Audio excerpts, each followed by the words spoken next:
Good evening बच्चों. So we have seen two things now. मैंने आपको बताया कि जो क्लासिकल जेनेटिक्स है उसमें 4 topic.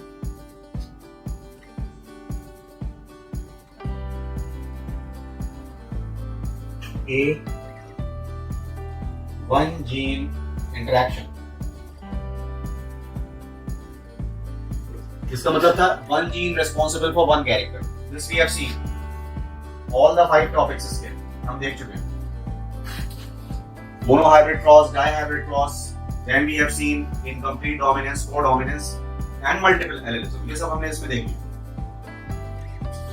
Now coming on to B part. जो हमारे सिलेबस में नहीं था वो हमने कल देख लिया. 2 gene interaction.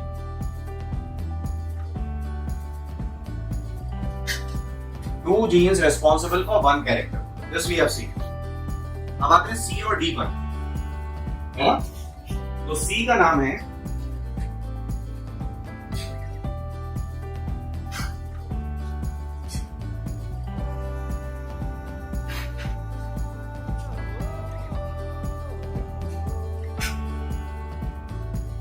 Polygenic inheritance.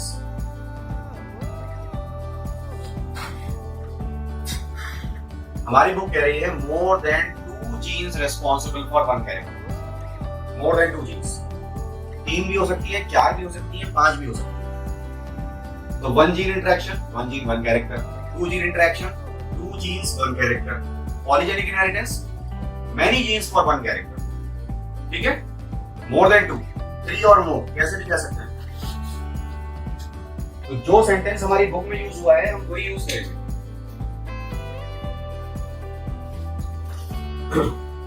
कुछ बुक्स में ये टॉपिक सप्लीमेंट्री पोर्शन में है. अगर आपके पास पुरानी बुक है, अगर आपके पास नई बुक है, तो आपको ये रनिंग टेक्स्ट में मिल जाएगा.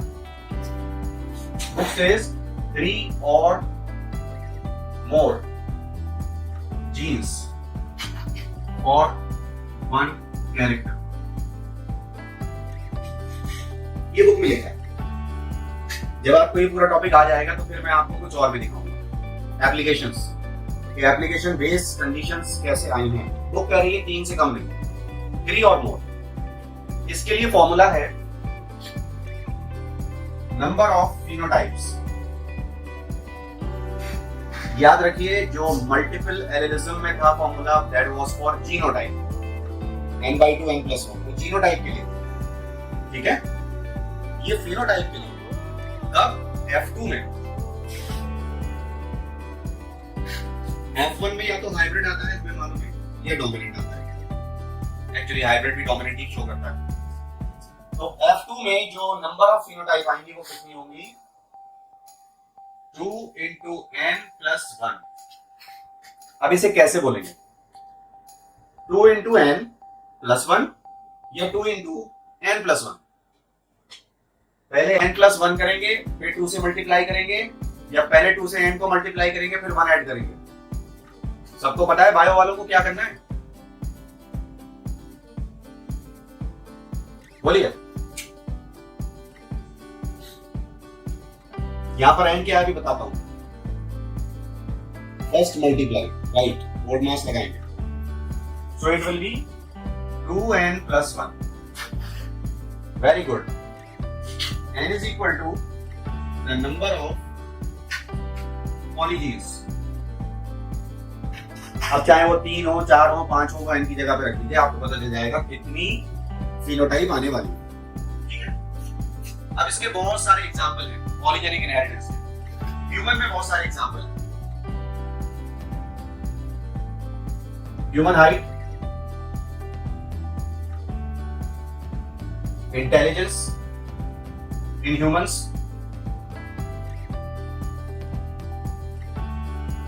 Skin colour in humans. आज आपको पता चलेगा कि ह्यूमन में बेसिक स्किन कलर कितने हैं. बेसिक. वैसे तो अगर 100 लोग एक साथ बैठे हों तो सबके स्किन कलर अलग अलग होते हैं.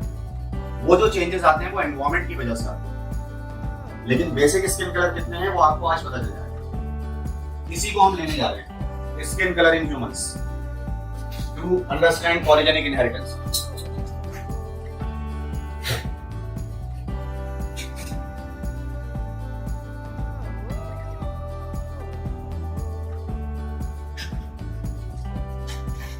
इसमें जो वाइल्ड टाइप वो दो हैं, capital A, capital A, capital B, capital B, capital C, capital C.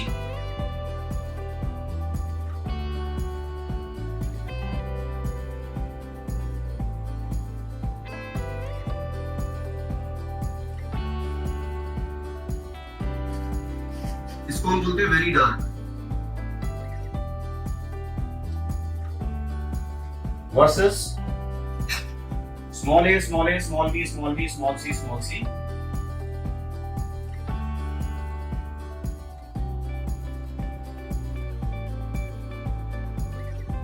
Very light.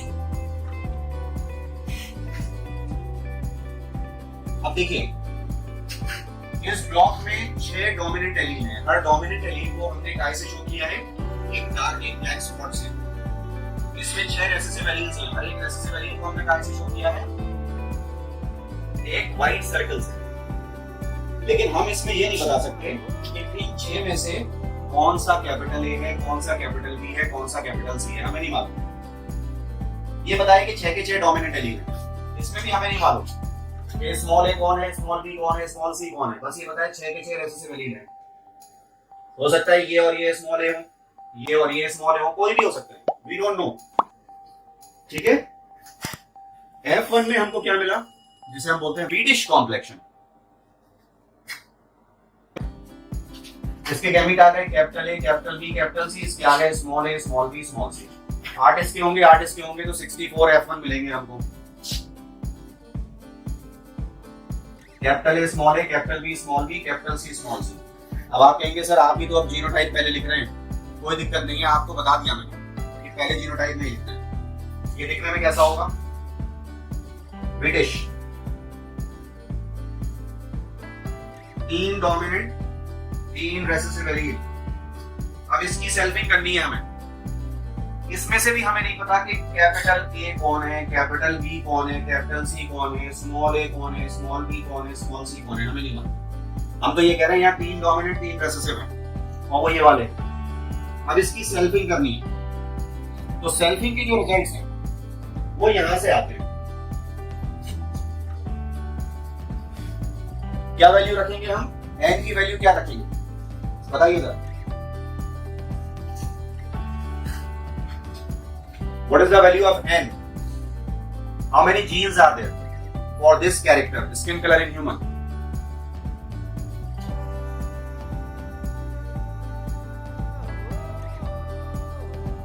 3। तो F2 में कितने फिनोटाइप मिलेंगे?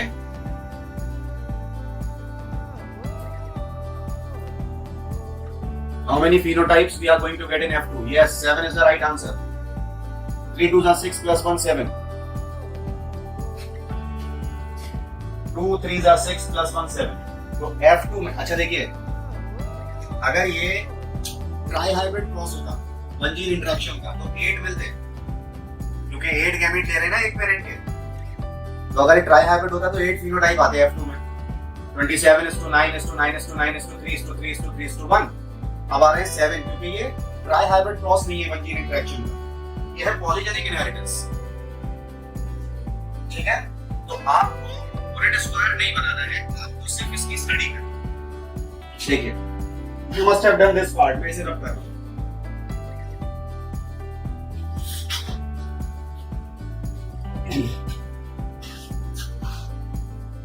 F2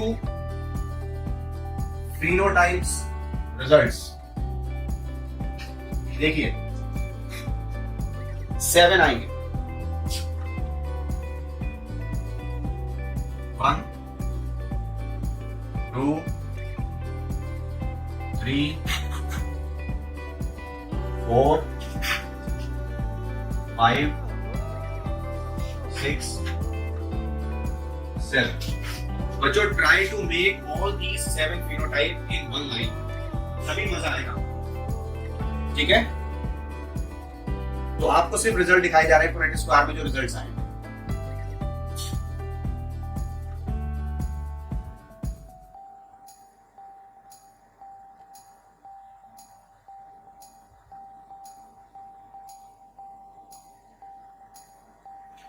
देखिए ये तो एक होगा, टॉप एक्सट्रीम लेफ्ट कॉर्नर एक होता है कि नहीं, capital A capital A capital B capital B capital C आया ना, ये एक है टॉप एक्सट्रीम लेफ्ट कॉर्नर।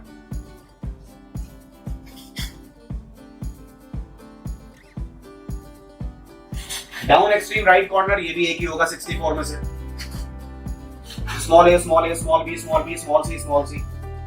अब यहां से यहां कैसे पहुंचना है ये सीख लीजिए। पॉलीजेनिक में कुछ नहीं, बहुत आसान है, एक डोमिनेंट कम करते चले जाएंगे, एक रेसेसिव बढ़ाते चले जाएंगे तो हम यहां पहुंच जाएंगे। देखिए जरा, यहां पर 6 डोमिनेंट हैं, 5 dominant,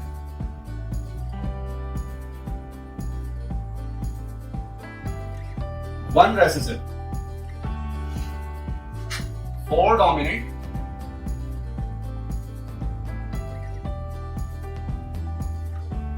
2 recessive, 3 dominant,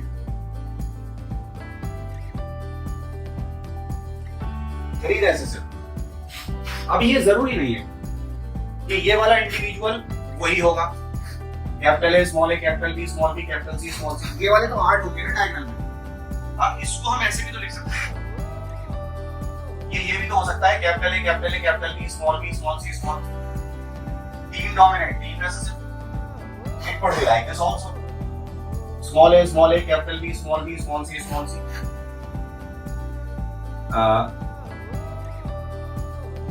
capital B capital C, 1 2 3 recessive 3 dominant, तो ये कुछ भी हो सकता है, बस 3 डोमिनेंट 3 रेसेसिव होगा। तो हमें नहीं पता कि उसकी जीनोटाइप क्या है, उसके लिए हमें पुनेट स्क्वायर की स्टडी करनी जिसकी जरूरत हमें नहीं है। अब 2 डोमिनेंट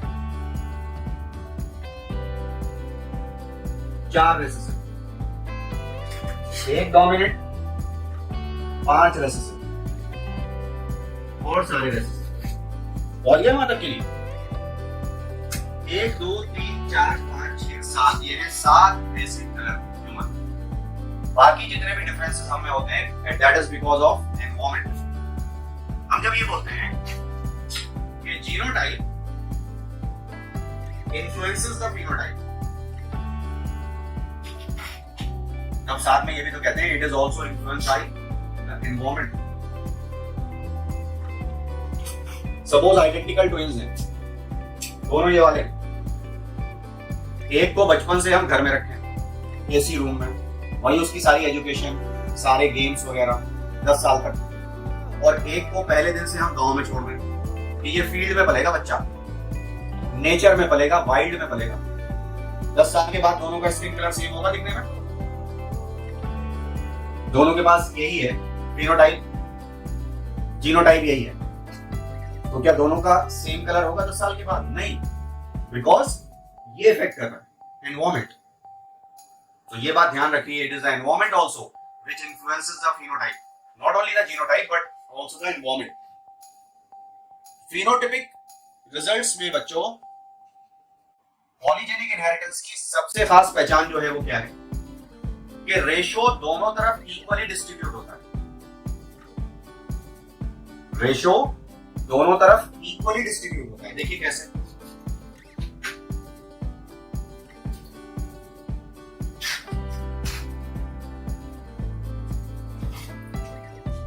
(20:15:6:1). इसका जब ग्राफ बनाते हैं तो बेल शेप ग्राफ आता है, ये पॉलीजेनिक इनहेरिटेंस की दूसरी पहचान। लेकिन अभी रुक जाइए, पहले जोड़ लीजिए। जब हमने इसका क्रॉस इससे किया तो इसके 8 और इसके 8 के भी 64 जाइगोट होने चाहिए। ट्राई हाइब्रिड है ये? नहीं, ट्राई हाइब्रिड नहीं, पॉलीजेनिक की बात है। ट्राई हाइब्रिड में ऐसे ही होता, 8 गैमेट बनते हैं, 64 जाइगोट आते हैं। तो 64 यहाँ आ रहा है कि नहीं? 20 + 30 50 हो गए, प्लस 12 62 63 64 हो गए 64 पूरे। ऐसे भी चेक करते हैं, 64 पूरे हो गए कि नहीं? 20 plus 15 plus 15 that is 30. 30 plus 20 50. 56 62 63 64 ऐसे भी हो गए. तो जब इसका ग्राफ बनाते हैं it comes out to be bell shaped graph. 1 is to 6 is to 15 is to 20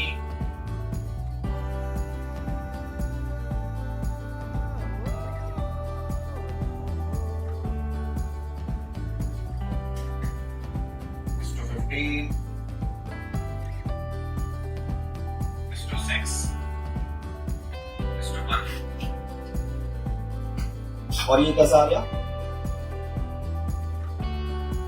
it is a bell shape graph. ये पहचान होती है.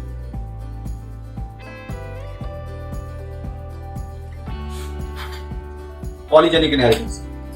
तो बच्चों हर एक एलील का कंट्रीब्यूशन है यहाँ पर.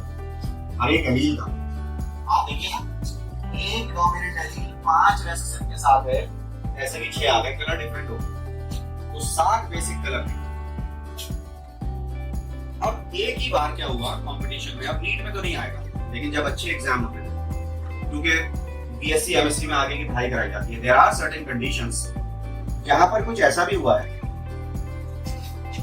कि उन्होंने ये दिया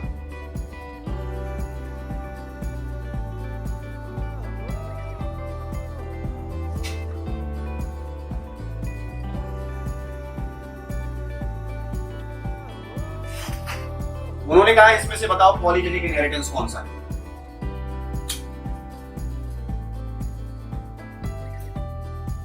तो आप कैसे पहचानेंगे? 5 फिनोटाइप आ रहे हैं. 5 फिनोटाइप कब आएंगे? जब n की वैल्यू क्या होनी चाहिए?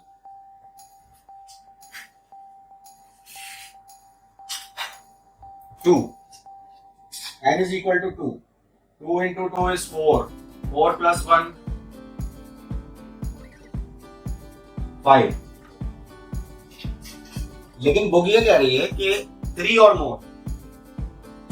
2 नहीं कह रही है बुक कह रही है 3 और मोर. एनसीईआरटी कह रही है, और 3 और मोर का ऑप्शन ही नहीं दिया. अगर n2 है तो क्रॉस क्या होगा? कुछ ऐसे हो जाएगा, a और b. इसका F1 आ जाएगा capital A small a capital B small b, है ना. इसका जब सेल्फिंग करेंगे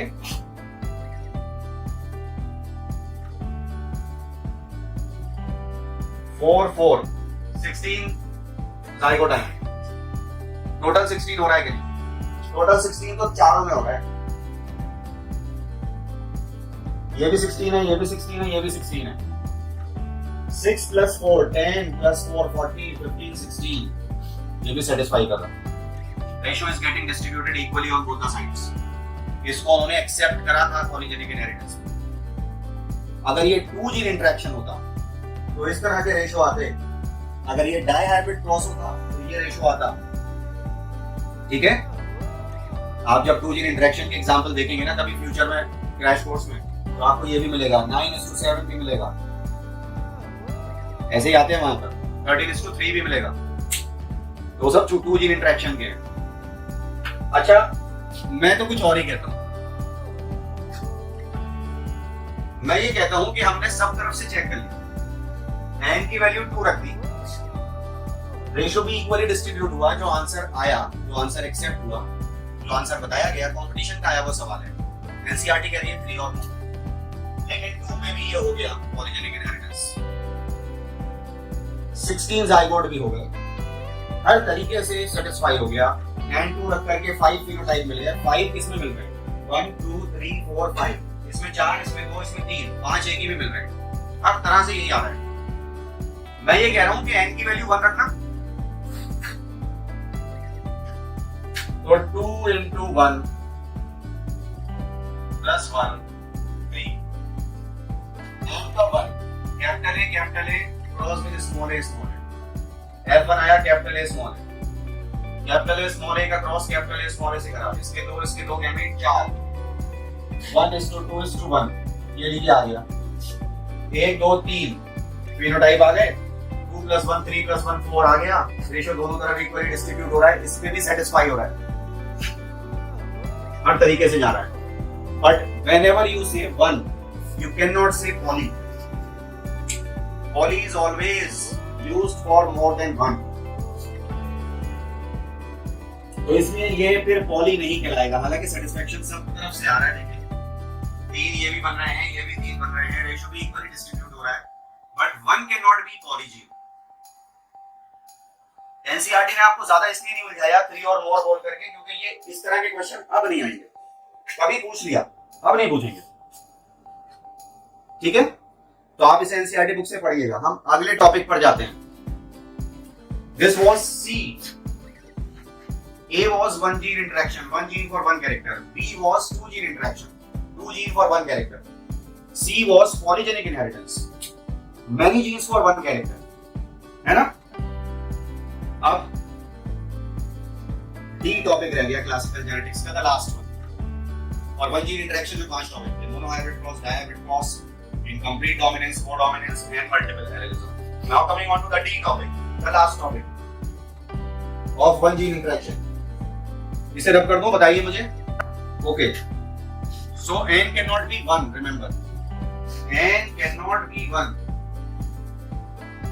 it could be 2 because it has been asked but for boards and NEET NCERT को फॉलो करेंगे तो 3 से ज्यादा ही होगा 3 या 3 से ज्यादा 3 से कम नहीं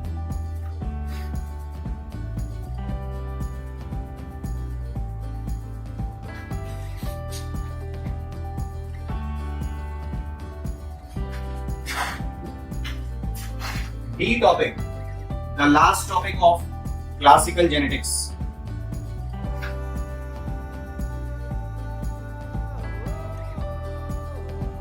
Pleiotropy, ट्रॉफी नहीं है, PHY नहीं है, PY है, pleiotropy.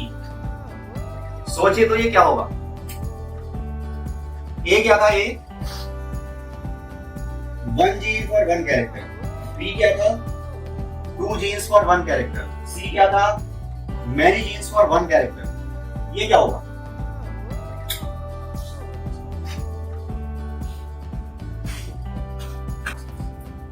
One gene for more than 1 character. शाबाश. 1 gene for many characters. शाबाश.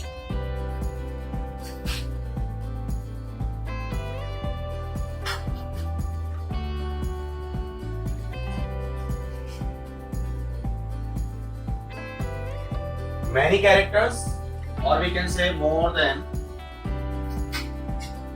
1 character. इसका एग्जाम्पल अभी हम एनसीईआरटी से नहीं पढ़ेंगे, ठीक है?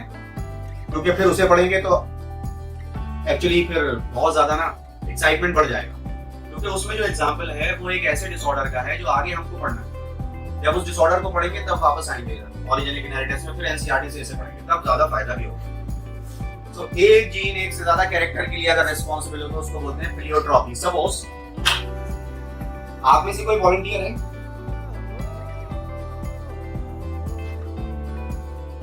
एनी वन ऑफ यू जिसका मैं ओके अर्शिल इज देयर. सपोज बच्चों हमने क्या करा, हमें अर्शिल की नोज बहुत पसंद आई, शेप ऑफ नोज, तो हमने अर्शिल की शेप ऑफ नोज की जीन निकाली अर्शिल की बॉडी से. तो हमने ये देखा कि उनके ईयर का शेप, चिन का शेप, ये सब चेंज हो गया. तो वो तब हमें पता चला कि वो जीन खाली अर्शिल की नोज का शेप डिटरमाइन नहीं कर रही थी, that was also controlling the shape of earlobes, the shape of chin, that was pleiotropy. एक एग्जांपल आप और देख चुके हैं प्लियोट्रॉपी का एग्जांपल. कब देखा था यार? Do you people remember? आपकी एनसीईआरटी बुक में लिखा है, अभी 2 दिन पहले की बात है. मुझे बताया नहीं याद होगा, अभी टेस्ट अनाउंस हो जाएगा तो सब याद आ जाएगा. जब आपने देखा था कि shape of seed, colour of shape of seed और स्टार्च ग्रेन का साइज, एक तरफ तो डोमिनेंस आ रहा था, एक तरफ इनकम्प्लीट डोमिनेंस आ रहा था, एक ही जीन दोनों कंट्रोल कर रही थी. ये एनसीईआरटी में लिखा है. मैंने उस दिन बोला था, बच्चों इस लाइन को ध्यान से पढ़ना, देखिए क्या लिखा है बुक में। अब याद आ गया?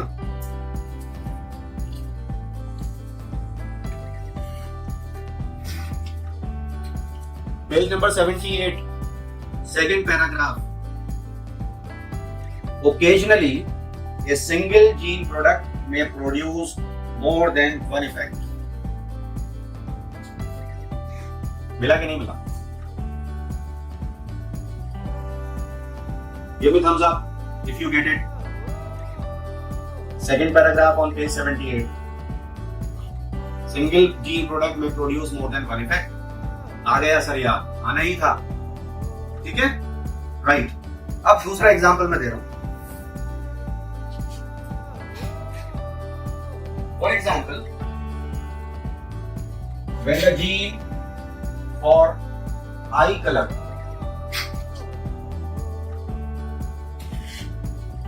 from Drosophila was removed, it led to depigmentation in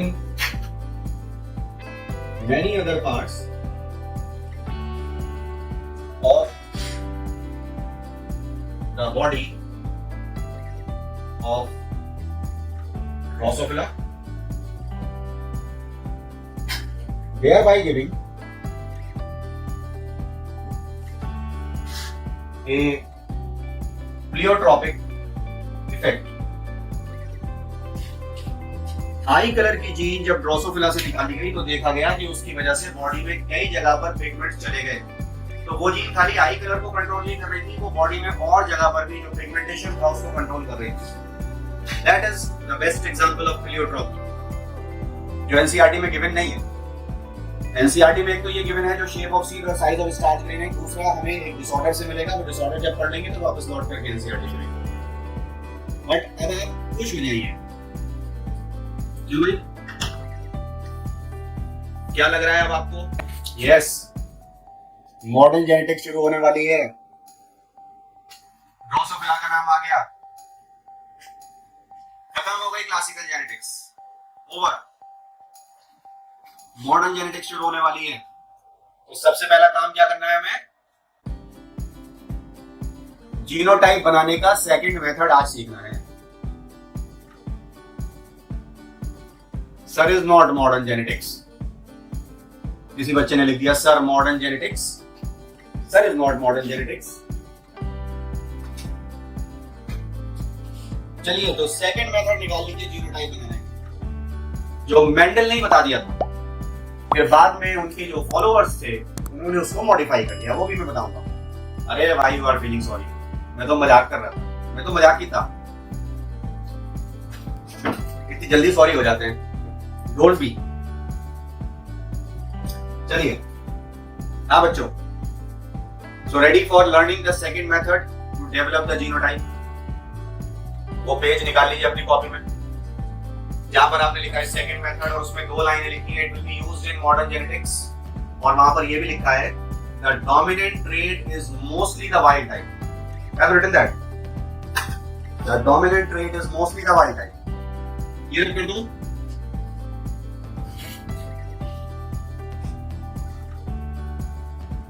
आगे बढ़े। Alright, Mendel, E, modern, Drosophila.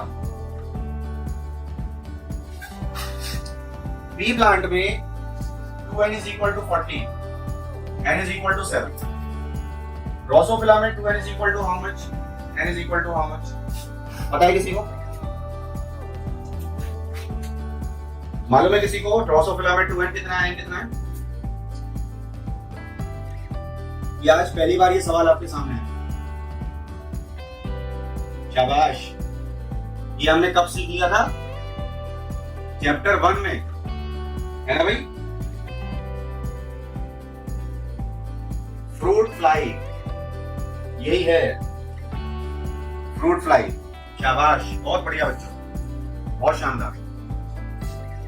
तो देखिए, एक बार कंपटीशन में ये पूछ लिया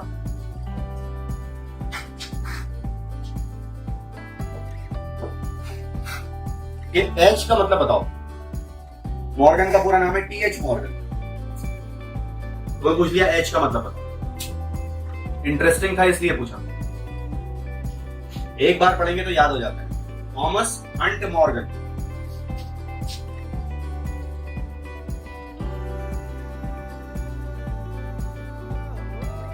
थॉमस हंट मॉर्गन। देखिए, 3 अलग अलग क्वेश्चंस हैं, उनको समझ लीजिए। मैं इसी की बात कर रहा था कि हर बात मैं बताऊं अच्छा नहीं लगता, कुछ बातें आप प्रेजेंट करें लिख करके तो मुझे ज्यादा खुशी होगी। जैसे कि मेंडल ने पी प्लांट को क्यों लिया अपनी स्टडीज के लिए? ठीक है।